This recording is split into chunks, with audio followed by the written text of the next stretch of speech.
Dans cette vidéo, je vais vous montrer comment créer des liens en HTML. Donc on va revenir dans le code. Encore une fois, je vais rajouter une ligne de séparation.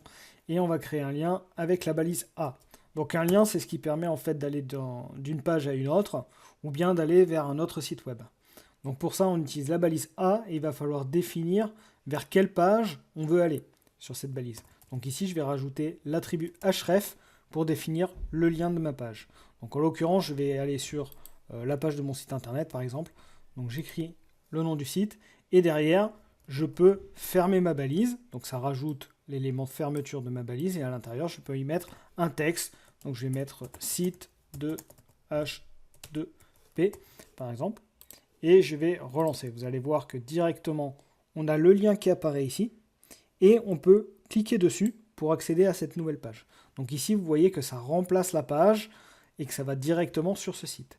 Si on veut que le lien qu'on a envoie vers une nouvelle page et que ça ouvre un nouvel onglet, on peut rajouter à l'intérieur une target en mettant target égale underscore blank.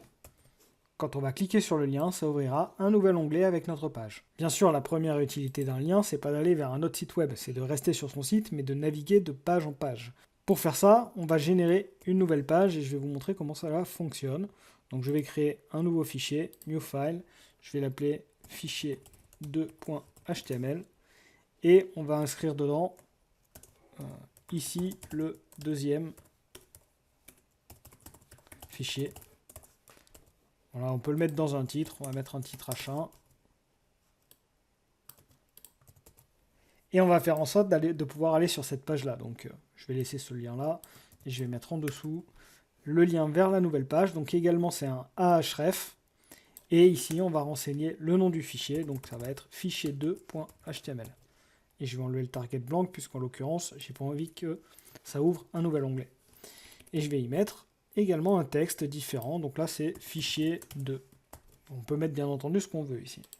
Donc je vais réactualiser et on peut voir que d'ailleurs la balise A est une balise de type inline, ça se met à la suite.